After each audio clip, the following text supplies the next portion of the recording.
Ever catch yourself daydreaming about ditching the 9 to 5 and launching a business, You're not alone. but turning that dream into a reality? That's where it gets tricky. Luckily, you shared an awesome video clip from online business coach, expert speaker, that's packed with advice on finding that winning business idea. Happy to be diving into this with you. And for you listening, this isn't just some random guru with a laptop. Expert Speaker is a co-owner of School.com. They're basically a launch pad for online entrepreneurs. Plus, he's walked the walk himself, building and scaling multiple businesses. But here's the kicker, expert speaker. Drop this stat that blew my mind about how many people launching paid communities on School.com make money right out of the gate. Let me guess, it's surprisingly high. AGH is an understatement. We're talking HFM. 50% are making bank from day one. Clearly, this is someone who knows how to sniff out a good business idea. So no more waiting for that lightning strike of inspiration. Expert Speaker. Where do we even begin the hunt for a business idea that doesn't make us want to crawl back into bed and hit snooze? You've got to have a framework, and that's where my trusty 3 Ps come in. Pain, profession, and passion. This is fertile ground for those million-dollar ideas to sprout. Okay, love a good alliteration. Let's break down these Ps. Because I have a feeling everyone listening has at least one of these bubbling away already. So pain, And not the I stub my toe kind. expert speaker. You had this incredible story about a mom who turned lunch packing struggles into a bona fide business. Oh yeah, the mom of 9, count 'em, 9 kids. She was drowning in lunch boxes every morning, just like so many parents out there. But instead of accepting defeat, she took her pain point and turned it into a solution. She developed this super efficient system, making sure each kid got a healthy lunch while keeping her own sanity intact. Genius. Because who hasn't felt that lunch packing pain? It's universal. Bingo. And that's the beauty of tapping into pain points. You've lived it, you've conquered it, so you get the desperation behind needing a solution. Okay, that's pain. Relatable much. But what about profession? Does this mean we have to be a brain surgeon to have a good business idea? Not at all. It's about looking at the skills you already have. You've spent years honing your craft, so why not get paid for it? I had this registered dietitian come to me, brilliant at her job, but stuck in that soul-crushing cycle of long hospital hours with only 1 day a week for her own client. Oh, I remember this one. Total boss move coming up. Right. Out of necessity, she mastered this crazy complicated insurance billing system just to make her side hustle work. Then the light bulb moment hit.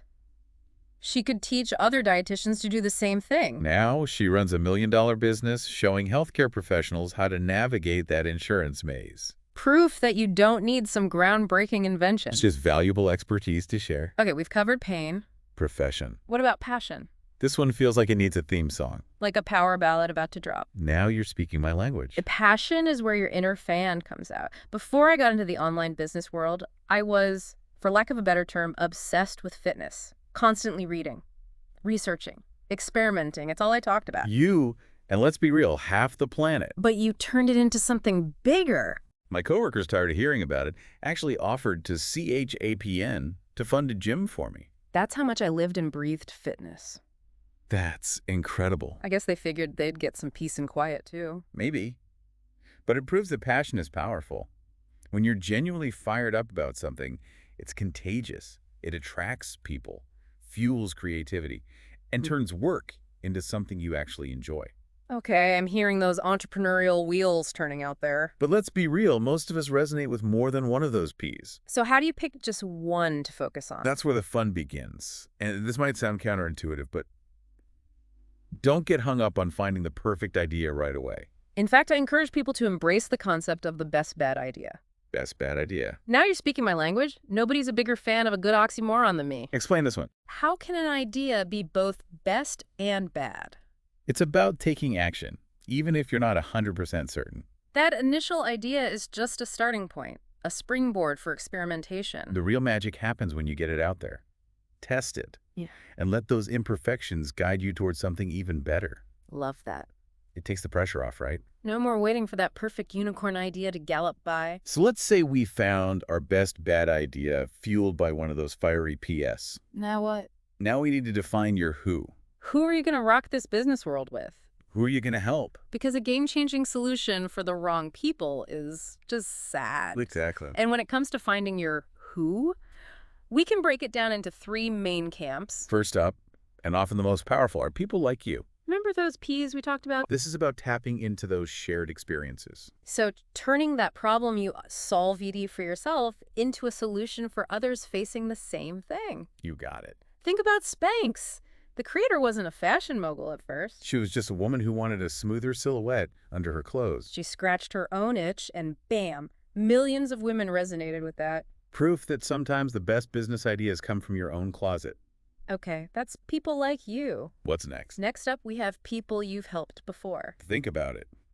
You've already got this treasure trove of skills and knowledge that others would gladly pay for. It's like that saying, you're already an expert at something, you just haven't monetized it yet. I love that. And it doesn't have to be fancy. Maybe you're the tech support for your family, or you have a knack for organizing that makes Marie Kondo jealous. Those are valuable skills. You've even got your own helped someone story, right? Didn't you make your first business dollar at, of all places, a pizza parlor? True story. I was just chatting with someone about fitness and nutrition, offering a few tips, and she insisted on paying me for the advice. It was like, wait, people will pay for this? A real light bulb moment. See, everyone's got a superpower they could share. Okay, so that's people like you and people you've helped. What's the third? The third category is underserved markets. This takes a bit more detective work, but it's about spotting gaps in existing industries or demographics that aren't getting the love they deserve. So becoming the go-to solution for a group that's been overlooked or underserved. Talk about fulfilling a need and tapping into a market ripe with potential. Now, once you've got a handle on your who, it's time to embrace the power of niche specificity. Okay, this feels counterintuitive. Don't we want to appeal to as many people as possible? Cast a wide net and all that. It's a common misconception, but trust me on this. When you try to be everything to everyone, you end up resonating with no one. Niche specificity is where the magic happens. Okay, I'm intrigued. Break this down for us. Why is narrowing our focus so powerful? All right, niche specificity. Why is it the secret weapon we never knew we needed? Think of it like this. When you try to appeal to everyone, you end up competing with everyone. But when you go niche, you become the go-to expert for a select group of people. You understand their specific needs, their language, their pain points. You're speaking directly to their heart of the problem. So less noise, more connection. But how do we pinpoint that perfect niche? Should we just throw darts at a board of random interests? I wouldn't recommend darts, but I do have a more strategic approach. It starts with creating a detailed avatar of your ideal customer. Okay, we're not talking about the blue people, right? Not this time. This avatar is a fictional representation of your perfect customer. And I'm not just talking about basic demographics, but digging deeper. What are their dreams, their fears, their biggest pet peeves? What keeps them up at night? So getting inside their heads and understanding what makes them tick. Exactly. The more specific you can get with your avatar, the better you'll be able to speak directly to their needs and desires. It's about connecting on a deeper level. Remember that time management example I shared? How could I forget? It was niche gold. Instead of just being a time management guru for the masses, you narrowed it down to, like, time management for lion tamers, who also moonlight as pastry chefs. Close. It was time management for outbound salespeople in the garden and power tool industry. But you get the point. When you get ultra specific, you become the only Fall game in town. And that's how you command premium prices, because you're offering a solution nobody else can touch. Love it. Yeah. We've nailed down the who and nicheified it up. Now, how do we position our product or service in a way that's irresistible to our target audience?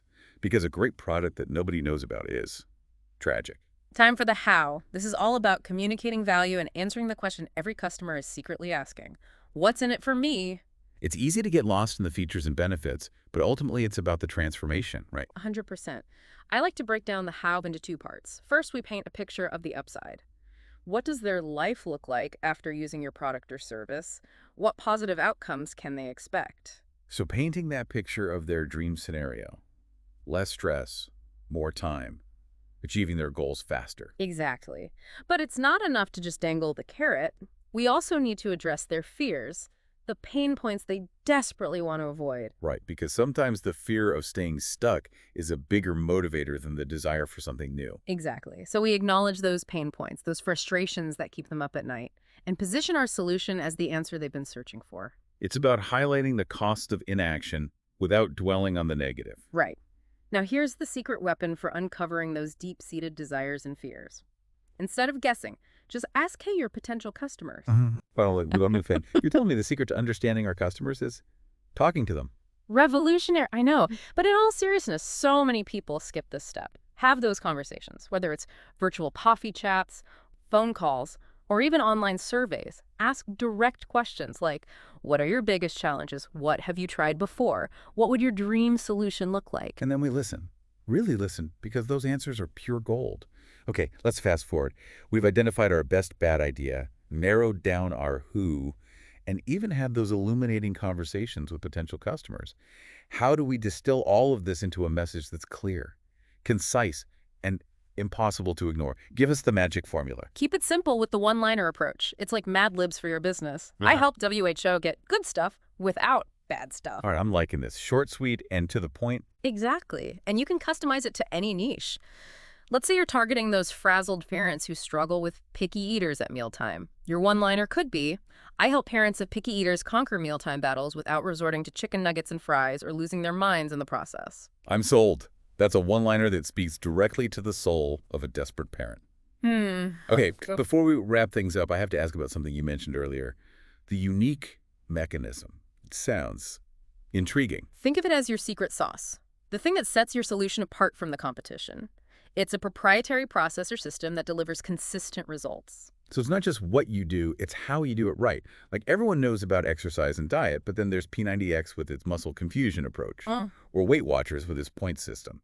You nailed it. That unique mechanism gives customers a clear framework to follow, something they can grab onto and say, this is different. It's about creating a system that feels exclusive, even if the core principles are widely known.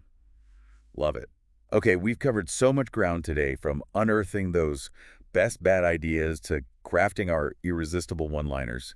But there's one question I know is lingering out there. How do we get those first few paying customers through the door? Because ideas are great, but sales make the business world go round. It's about taking action, even if it feels a little uncomfortable at first. That's why I love the 4-hour challenge. Challenge accepted. What's the game plan? Block out 4 hours. That's it. And dedicate that time to reaching out to people in your network and beyond. But here's the key.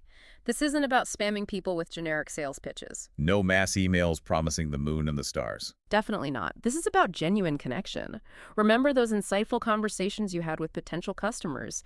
Use that knowledge. Craft personalized messages that demonstrate you understand their pain points and have a solution that genuinely helps. So it's about planting seeds, building relationships, and letting those conversations naturally blossom into paying customers. Precisely. Be authentic, be helpful, and watch the magic happen.